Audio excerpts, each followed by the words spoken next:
শুভ সকাল প্রিয় শিক্ষার্থীবৃন্দ। মার্টিন লুথার কলেজের একাদশ শ্রেণীর বাংলা প্রথম পত্রের ক্লাসে তোমাদেরকে স্বাগত জানাই। আমরা ইতোমধ্যে তোমাদের গদ্য এবং কবিতা শেষ করেছি। তোমাদের আজকে আমি সহপাঠ অংশের নাটক নিয়ে আলোচনা করতে চাই। আমরা সহপাঠ অংশের লাল সাল উপন্যাস শেষ করেছি। আমরা সহপাঠ অংশের আরো একটি অংশ রয়েছে যেটি নাটক। নাটকের ক্ষেত্রে সিরাজউদ্দৌলা নাটকটি আমরা পড়াবো তোমাদের উচ্চ মাধ্যমিকের জন্য পাঠ্য। সিরাজউদ্দৌলা নাটক পড়ানোর আগে আমি নাটক নিয়ে একটু কথা বলতে চাই। নাটকের সংজ্ঞা, বৈশিষ্ট্য, নাটকের পট প্রকারভেদ সহ নাটকের প্রাথমিক যে ধারণা সেগুলো নিয়ে আমরা একটু আজকে আলোচনা করতে চাই। তো নাটক সাহিত্যের একটি উপশ্রেণী বা শ্রেণীবিভাগ। আমরা জানি যে সাহিত্যকে মূলত দুই ভাগে ভাগ করা যায়, একটা হচ্ছে গদ্য আর একটা হচ্ছে কবিতা। গদ্যের মধ্যে উপন্যাস, ছোট গল্প, প্রবন্ধ, নিবন্ধ এগুলো গদ্যের মধ্যে আমরা পাই। আর কবিতার মধ্যে যে অংশগুলো আমরা পাই, কবিতার যে শ্রেণী বিভাগ সেটি অনেক বড় বিস্তৃত। তো কবিতা, দেশপ্রেমের কবিতা, আবার শোকের কবিতা, গীতি কবিতা, নাটক এগুলো কবিতা অংশের আলোচ্য বিষয়। তো নাটককে এই জন্য সংস্কৃত অলঙ্কারিকগণ নাটককে দৃশ্য কাব্য বলবার চেষ্টা বলেছেন।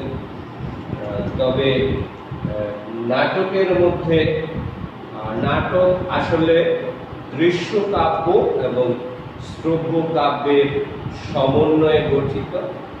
নাটক একটি যৌথ শিল্প। নাটকের যে সংজ্ঞা, যদি আমরা বলি যে একটা সংজ্ঞা দিতে চাই নাটকে, যে মানব জীবনের গতিমান জীবন কাহিনী কুশীলবদের দ্বারা যখন দৃশ্য পরম্পরায় মঞ্চে উপস্থাপন করা হয় তাকে নাটক বলে। যে গতিমান মানব জীবন কাহিনী কুশীলবদের দ্বারা মঞ্চে যখন দৃশ্য পরম্পরায় উপস্থাপন করা হয় তাকেই নাটক বলে। নাটক দৃশ্য কাব্য এবং শ্রব্য কাব্যের সমন্বয়ে একটি যৌথ শিল্প। অর্থাৎ নাটকের মধ্যে দুটি বিষয় খুবই গুরুত্বপূর্ণ। একটি হলো যে দর্শকরা অভিনেতা বা অভিনেত্রীদের দ্বারা মঞ্চায়িত অভিনীত এই নাটক দর্শকরা নাটক মঞ্চে পরিবেশন করা হবে, মঞ্চায়ন করা হবে, উপস্থাপন করা হবে। আর দর্শক সেটি সরাসরি অডিটোরিয়ামে উপস্থিত থেকে, মঞ্চের কাছাকাছি থেকে সেটি উপভোগ করবেন, দেখবেন এবং উপভোগ করবেন। অর্থাৎ এখানে দেখা এবং শোনা দুটি বিষয় খুবই ওতপ্রোতভাবে জড়িত। অর্থাৎ নাটক দর্শকরা দেখবেন এবং শুনবেন সংলাপগুলো, এবং সেখান থেকে তারা আনন্দ লাভ করবেন। আর এই কারণে নাটকের মধ্যে দেখা এবং শুনবার একটা বড় বিষয় জড়িয়ে আছে। তাছাড়া নাটক একটা যৌথ শিল্প। আমি এই কারণে বললাম যে নাটকের মধ্যে অনেক মানুষ এবং অনেকগুলো গুরুত্বপূর্ণ বিষয়ে একসাথে সংমিশ্রণ ঘটে। অর্থাৎ নাট্যকার যিনি নাটক লিখবেন, নাটকটা মঞ্চায়ন করবার জন্য আরো একজন সেটার নির্দেশনা দেবেন, বা পরিচালনা করবেন নাট্য নির্দেশক, তাকে বলা হয়, যিনি নাটক লেখেন তাকে নাট্যকার বলা হয়। আবার যারা নাটকের পাত্র পাত্রী বা চরিত্র তাদেরকে কুশীলব বা অভিনেতা অভিনেত্রী বলা হয়। নাটক আমাদের মঞ্চায়ন করতে গেলে, মঞ্চস্থ করতে গেলে আমাদের নাটকের একজন নাট্যকার দরকার হয়, একটা নাটক দরকার হয়, একজন নাট্য নির্দেশকের দরকার হয়। আবার যারা নাটকটিকে, নাটকের কাহিনী ঘটনাকে উপস্থাপন করবেন তাদের মধ্যে, তাদের জন্য আবার অভিনেতা অভিনেত্রী বা কুশীলব দরকার হয়। আবার নাটক মঞ্চায়ন করবার জন্য থিয়েটার বা মঞ্চ প্রয়োজন হয়। আধুনিক কালে এই মঞ্চ, নাটক মঞ্চায়ন বা থিয়েটার বা যে অডিটোরিয়াম যেখানে এই নাটকের আয়োজন করা হয়, সেখানে শব্দ ধারণের, আলোকচিত্র, শব্দ, আলোক প্রক্ষেপণ, নানা বিষয়ে, অর্থাৎ আধুনিক কালে মঞ্চ নাটকের ক্ষেত্রেও বহুমাত্রিক পরিবর্তন সাধিত হয়েছে। অনেক গুরুত্বপূর্ণ বিষয় এই নাটকে চলে আসছে। যদিও সম্প্রতি বা এই সময়ে নাটক বলতে সেই টেলিভিশন নাটককে আমরা গুরুত্ব দিয়ে থাকি, কিন্তু আমরা আজকে যে নাটক নিয়ে আলোচনা করব তা আসলে মূলতই মঞ্চ নাটক নিয়ে আমরা আলোচনা করছি। এই পর্যন্ত বিশ্ব সাহিত্য সহ বাংলাদেশের যে সমস্ত নাটক লেখা হয়েছে, বিখ্যাত বিখ্যাত সব নাটক হয়েছে, সেগুলো প্রাথমিক কিছু কথাবার্তা আমরা বলবো। তবে নাটকের সংজ্ঞা আমরা যাব, প্রকারভেদ, নাটকের বৈশিষ্ট্য আমরা যাব। তো আমরা নাটকের একটু সংজ্ঞা, প্রাথমিক ধারণা আলোচনা করলাম। এরপরে যদি আমরা যাই যে নাটক এখন অনেক পরিবর্তন হয়েছে। সেই আজকে খ্রিস্টপূর্ব 350 বছর আগে অ্যারিস্টটল, অন্যান্য সফোক্লিস বা এসকাইলাস, যারা বিখ্যাত সব নাটক, পরবর্তী সময়ে ইংরেজ নাট্যকার, সবচেয়ে শক্তিশালী নাট্যকার উইলিয়াম শেক্সপিয়ারের যে নাটকগুলো, সেই নাটকগুলো নিয়ে আমরা আলোচনা করব। তো নাটকের ক্ষেত্রে আসলে কি কি প্রয়োজন? নাটকের মধ্যে আমরা পাই ঘটনা বা কাহিনী বা প্লট, তারপরে প্রয়োজন হয় চরিত্র, অভিনেতা অভিনেত্রী, আবার প্রয়োজন হয় সংলাপের। নাটকের মধ্যে আমরা যে কথাবার্তা, বার্তা বা ডায়লগগুলো থাকে সেগুলো হচ্ছে সংলাপ, আর হচ্ছে পরিপ্রেক্ষিত। তো কাহিনী, নাট্যকার যিনি নাটক লিখবেন তিনি অবশ্যই একটা কাহিনী তিনি বাছাই করবেন, চমৎকার একটা কাহিনী, তার পছন্দসই একটা কাহিনী তিনি বাছাই করবেন। আর সেই কাহিনীটা নিয়ে তিনি চরিত্রের সমাবেশ ঘটাবেন, অর্থাৎ তার যে কাহিনী, সেই কাহিনীটাকে পরিপূর্ণতা দিতে হলে, সম্পূর্ণতা, পরিপূর্ণভাবে কাহিনীটাকে পরিসমাপ্তি ঘটাতে হলে, তাহলে তাকে অভিনেতা ও অভিনেত্রী বা পাত্র পাত্রীদের আশ্রয় নিতে হবে। এরপরে এই কাহিনীটাকে এগিয়ে নিয়ে যাওয়ার জন্য প্রয়োজন হবে সংলাপের, অর্থাৎ এই কাহিনীটা নির্মাণের জন্য তিনি চরিত্রের মুখে, অভিনেতা অভিনেত্রীদের মুখে ভাষা তুলে দিবেন। সেই ভাষাটা হচ্ছে সংলাপ বা কথোপকথন। এরপরে প্রয়োজন হচ্ছে পরিপ্রেক্ষিত। আমরা আসলে নাট্যকার কি পরিস্থিতিতে সামাজিক, অর্থনৈতিক, রাজনৈতিক অথবা ঐতিহাসিক কোন প্রেক্ষাপটে তিনি সেই নাটকটি লিখছেন, কোন দৃষ্টিভঙ্গি তিনি প্রকাশ করতে চান, কোন মর্মবাদী বা থিম তিনি প্রকাশ করতে চান, সেইটির উপর এই পরিপ্রেক্ষিত নির্ভর করে। যেমন ভাষা আন্দোলন, 52 সালের ভাষা আন্দোলন নিয়ে যদি নাটক লেখা হয়, সেটি একরকম তার পরিপ্রেক্ষিত নির্মাণ কৌশল সেটি একরকম হবে।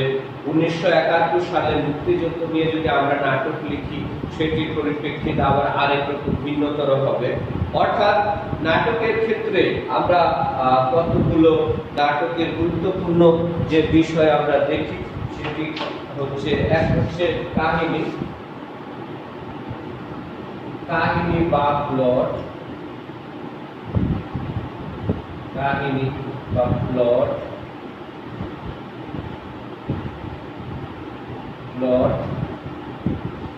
দুই হচ্ছে চরিত্র, তিন হচ্ছে সংলাপ,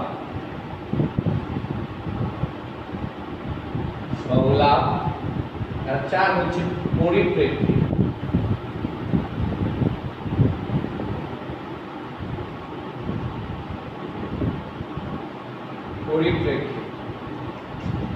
তাহলে কাহিনী নাট্যকার পছন্দ করবেন তার পটভূমি বা কাহিনী, তিনি কোন বিষয় নিয়ে নাটক লিখতে চান।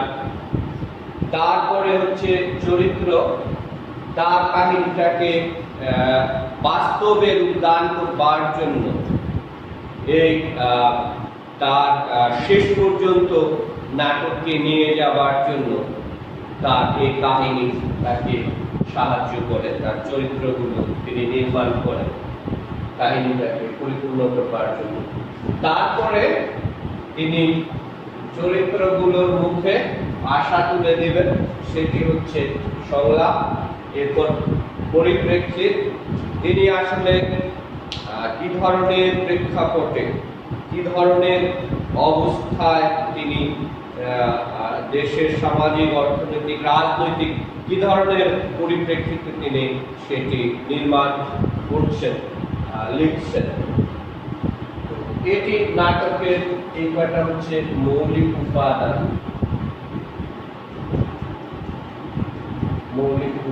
হচ্ছে এই কয়েকটা। আর এরপরে প্রাচীন কালে নাটকের নির্মাণের ক্ষেত্রে কতগুলো বিষয় নাট্যকারদের অবশ্যই মাথায় রেখে নাটক লিখতে হতো। এগুলোর মধ্যে হচ্ছে এক হচ্ছে সময়ের ঐক্য,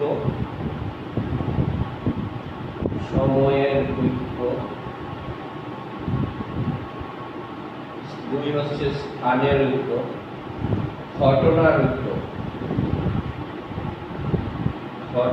ঐক্য, তিন নম্বর হচ্ছে স্থানের ঐক্য।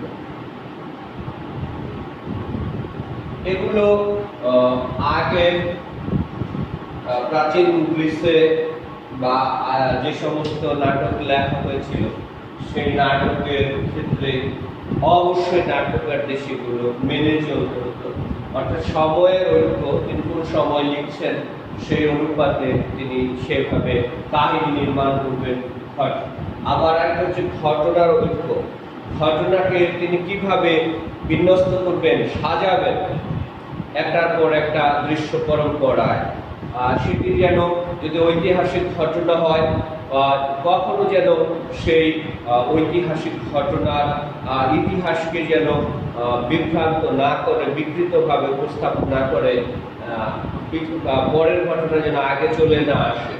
এরপরে স্থানের ঐক্য, নাট্যকার কোন সময়ে লিখছেন, কোন দেশে বসে লিখছেন, কোন জায়গায় বসে লিখছেন, সেই জায়গার মানুষদের আচার আচরণ, সংস্কৃতি, ধর্মবিশ্বাস, এগুলো অনেক কিছু তাকে মেনে চলে নাটক লিখতে হতো। তো আধুনিক কালে নাটকের ক্ষেত্রে অনেক পরিবর্তন ঘটেছে। এই পরিপূর্ণভাবে এই তিন ধরনের যে বৈশিষ্ট্য সেগুলো হয়তো অনেক নাটকে মেনে চলা হয় না। আধুনিক কালে দেখা যায় যে একক চরিত্র নির্ভর নাটকও আছে, আবার সংলাপ ছাড়াও নাটক লেখা, মোকাবিলা, নানান কিছু প্রচলিত আছে। এরপরে আমরা আগে নাট্যকারদের আরো কিছু নিয়ম মেনে চলতে হতো নাটক রচনার ক্ষেত্রে। নাটক নির্মাণের ক্ষেত্রে। সেগুলোর মধ্যে আছে কাহিনী মুখ,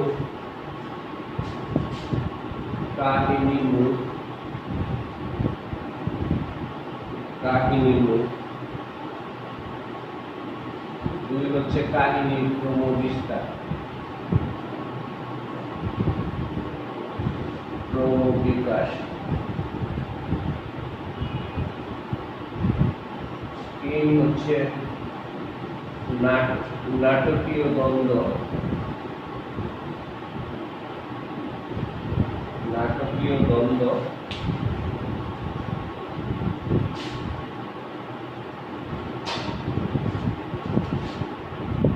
নাটকীয় দ্বন্দ্ব।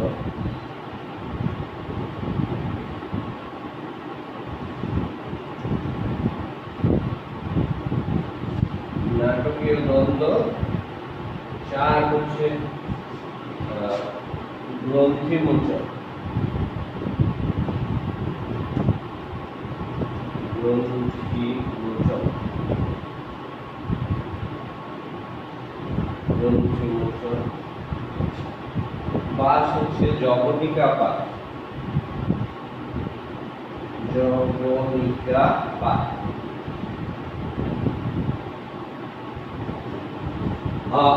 গ্রিসে নাটক লেখার ক্ষেত্রে বা প্রাচীন নাট্যকারদের এই পাঁচটি নিয়ম বা শর্ত মেনেই তাদের নাটক লিখতে হতো। একটা হচ্ছে কাহিনী মুখ, তিনি ঘটনাটা নিয়ে নাটক লেখা শুরু করবেন, সেই কাহিনীটাকে সুন্দর করে সাজিয়ে গুছিয়ে সেটাকে শুরু করা, সূচনা।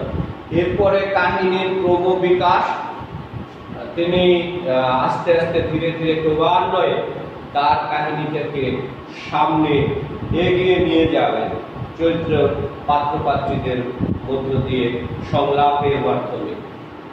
এরপরে হচ্ছে কাহিনীর নাটকীয় দ্বন্দ্ব, যে কাহিনীটা তিনি নির্মাণ করবেন এই কাহিনীটার মধ্যে ক্রমান্বয়ে তিনি দ্বন্দ্ব নিয়ে আসবেন, নাটকীয় দ্বন্দ্ব সেখানে নিয়ে আসবেন। চরিত্রগুলোর মধ্যে বিভিন্ন বিষয় নিয়ে দ্বন্দ্ব তৈরি হবে, সংঘাত ঘটবে, নিজেদের মধ্যে নানা রকম অ্যাকশন ইন্টারঅ্যাকশন, ঘাত প্রতিঘাত ঘাত হবে, সেই নাটকীয় দ্বন্দ্ব তৈরি হবে। এখানে চরিত্রগুলোর যেটি ক্লাইম্যাক্স বা দ্বন্দ্ব সেটি। এরপরে গ্রন্থিমোচন, এটি নাটকের চূড়ান্ত পর্যায়। একটা নাটক পরিসমাপ্তির আগে যে চূড়ান্ত একটা পর্যায়ে যায়, কাহিনী চূড়ান্ত পর্যায়ে যখন যায়, যেখানে গিয়ে দর্শকরা অধীর আগ্রহে অপেক্ষা করেন এখন কি ঘটবে, তারপরে দৃশ্যে কি ঘটবে, কিভাবে চূড়ান্ত একটা পরিণতি লাভ করবে। এরপরে জবনিকাপাত, এর যে কনক্লুশন, উপসংহার, অর্থাৎ নাটক চূড়ান্ত পর্যায়ে করবার পরে, উপস্থিত হবার পরে একটা মীমাংসা, সেটি মিলনের মধ্য দিয়ে হতে পারে, বিচ্ছেদের মধ্য দিয়ে হতে পারে, সংঘাতের মধ্য দিয়ে হতে পারে। এভাবে নাটকের পাঁচটি বিষয় বা বৈশিষ্ট্য গ্রিক নাট্যকারদের অবশ্যই মেনে চলতে হতো। এরপরে আমরা রস পরিণতির বিচারে নাটকে 5 ভাগে ভাগ করা যায়: ট্র্যাজেডি, কমেডি, মেলোড্রামা, ট্রাজিকমেডি আর রহস্য। আমরা একটু সংক্ষেপে এগুলো নিয়ে একটু আলোচনা করবো আজকে। এই প্রকারভেদ নাটকের ট্র্যাজেডি নাটকের উৎপত্তি প্রাচীন গ্রিসে। দেবতাদের উদ্দেশ্যে শাক, বলি, ভেড়া, ছাগল, ভেড়া ইত্যাদি, এগুলো যখন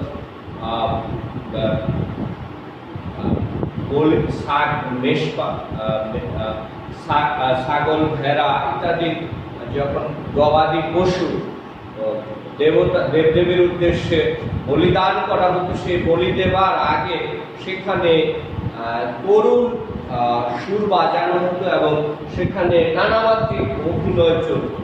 সেই অভিনয় থেকে আস্তে আস্তে সেই ট্র্যাজেডি বা করুণ সুরের বা বিচ্ছেদের যে বিচ্ছেদাত্মক বা নাটক, সেই বিচ্ছেদের নাটক বা ট্র্যাজেডির জন্ম অনেকে মনে করেন। তো খ্রিস্টপূর্ব প্রায় 350 বছর পূর্বে গ্রিক দার্শনিক নাট্যকার অ্যারিস্টটল তিনি ট্র্যাজেডির সংজ্ঞা দিয়েছিলেন। সেই ট্র্যাজেডিতে তিনি যেটি বলবার চেষ্টা করেছিলেন যে ট্র্যাজেডির মধ্যে সেই চরিত্র বা মানব জীবনের দ্বন্দ্ব থাকবে, সেখানে যে নায়ক বা নায়িকা তার মধ্যে চরম আত্মদ্বন্দ্ব থাকবে, তারপরে তার মধ্যে সেই নাটক দেখার পরে দর্শকদের মধ্যে এক ধরনের ভয় এবং করুণার সঞ্চার হবে এবং এক ধরনের প্রশান্তিও আসবে তাদের মনে। তো এই ট্র্যাজেডি বা করুণ বিচ্ছেদাত্মক বা বিয়োগাত্মক নাটক হচ্ছে ট্র্যাজেডি নাটক। ট্র্যাজেডি আমরা সেই আদি সফোক্লিসের ওডিপাউস, তারপরে ওডিপাউস বা ইডিপাস, এসকাইলাসের আগমেমনন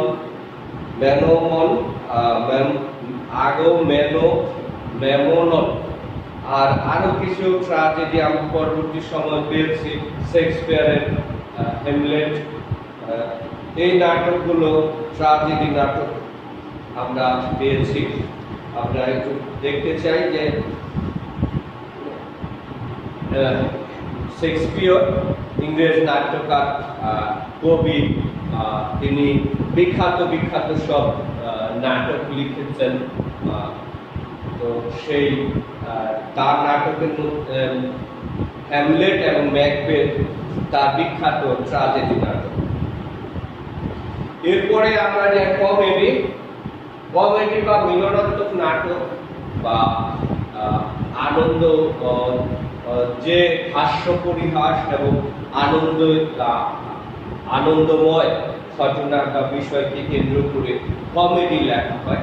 কমেডি নিয়ে এক ধরনের ভ্রান্ত ধারণা অনেক সময় দর্শকদের প্রায়শ দেখা যায় যে অধিকাংশ মানুষই মনে করেন যে কমেডি আসলে হাস্যরসের নাটক। সব সময় যেরকম হবে তা কিন্তু নয়, একেবারে সস্তা হাস্যরস কিন্তু কমেডি নাটকের বৈশিষ্ট্য নয়, সেটি অনেকটা প্রহসনের ক্ষেত্রে আমরা পাই।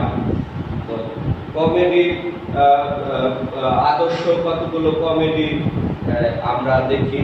শেক্সপিয়র তিনি লিখেছিলেন টেমিং অফ দ্য স্ক্রু। এটির বাংলা হচ্ছে আমাদের মুনি চৌধুরী করেছিলেন। মুনি চৌধুরী বাংলাদেশের প্রখ্যাত শিক্ষাবিদ, বুদ্ধিজীবী এবং নাট্যকার। তিনি শেক্সপিয়রের এই নাটকটি বাংলায় অনুবাদ করেছিলেন। এটি তিনি বাংলা করেছিলেন যে মুখরা রমণী বশীকরণ, ট্রেমিং অফ দ্য স্ক্রু। আর একটা বিখ্যাত নাটক শেক্সপিয়র লিখেছিলেন মার্চেন্ট অফ ভেনিস, ইটালির যে ভেনিস নগরী, সেই নগরীর ঘটনাকে কেন্দ্র করে মার্চেন্ট অফ ভেনিস এই নাটকটি লিখেছিলেন। এছাড়া কমেডি অফ এরর্স, এগুলো শেক্সপিয়রের বিখ্যাত কমেডি নাটক। এরপরে আমরা যাই মেলোড্রামা। মেলোড্রামাকে অতি নাটক বলা হয়, অর্থাৎ যে নাটকে আবেগের অতিমাত্রায় বাড়াবাড়ি থাকে, প্রাধান্য থাকে এবং অকারণে অহেতুকে নাটকের মধ্যে নানা রকম হত্যা, খুন এগুলো নিয়ে আসা হয়, বিচ্ছেদের নৃশংসতা, বিচ্ছেদের ঘটনা নিয়ে আসা হয় অকারণে, কিছুটা অপ্রয়োজনে। এই নাটককে মেলোড্রামা বলা হয়। বাংলা সাহিত্যের বিখ্যাত নাট্যকার দীনবন্ধু মিত্রের নীল দর্পণ, এটি মেলোড্রামার একটি আদর্শ উদাহরণ। মেলোড্রামার মধ্যে ট্র্যাজেডির গুণ থাকলেও ও আবেগের বাড়াবাড়ির জন্য এবং অতি মানুষ অপ্রয়োজনীয়ভাবে মানুষের মৃত্যু বা ট্র্যাজিক ঘটনা ঘটবার জন্য সেটিকে মেলোড্রামা বলা হয়। তো মেলোড্রামা,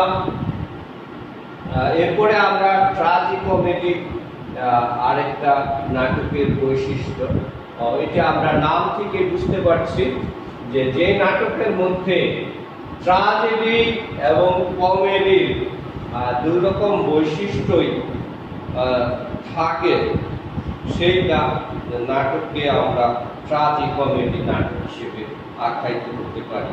যে কোনো নাটক আমরা দেখি যে সেখানে একাধারে আনন্দ এবং বেদনার প্রকাশ কোনো নাটকে আমরা দেখি। তো সেই নাটকগুলো হচ্ছে ট্র্যাজিকমেডি, অর্থাৎ ওই নাটকের ঘটনা বা কাহিনীর মধ্যে আনন্দও আছে, আবার বেদনাও আছে, দুঃখও আছে।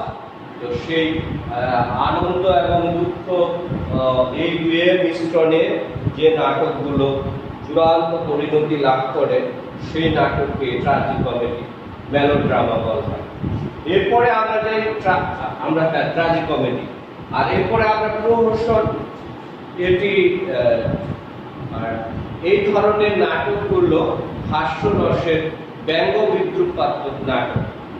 সমাজ জীবনে কোনো ব্যক্তির বা সমষ্টির বিশেষ কোনো ত্রুটি, ভুল, ভ্রান্তি অথবা মুদ্রা দোষ, আচরণগত বৈশিষ্ট্য, এগুলো নিয়ে যখন হাস্যরসের ছলে ব্যঙ্গ বিদ্রুপের মাধ্যমে, কৌতুকের মাধ্যমে উপস্থাপন করা হয়, তখন সেটি আমরা বলি প্রহসন। বাংলা সাহিত্যের বিখ্যাত নাট্যকার, আধুনিক নাট্যকার মাইকেল মধুসূদন দত্ত, তিনি ট্র্যাজেডি, তিনি প্রহসন লিখেছিলেন দুটি।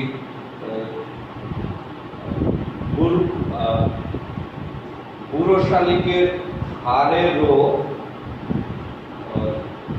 আরেকটি আমি মুহূর্তে মনে করতে পারছি না, বুড়ো শালিকের ঘাড়েরও একটি ট্র্যাজেডি, আদর্শ ট্র্যাজেডি। দীনবন্ধু মিত্রের সদভার একাদশী, এটি একটা আদর্শ প্রহসনের বৈশিষ্ট্য। বাংলার বিশ্ব সাহিত্যের আমরা কতগুলো নাটকের বিখ্যাত নাটক, উল্লেখযোগ্য নাটকগুলোর নাম আমি একটু পড়তে চাই। স্কাইলাসের প্রমিথিয়াস বাউন্ড প্রহসনের ক্ষেত্রে, সফোক্লিসের দ্য কিং আদিপাউস ভবভূতি, বিখ্যাত সংস্কৃত নাট্যকার। ভবভূতির হচ্ছে স্বপ্ন বাসযোদ্ধা।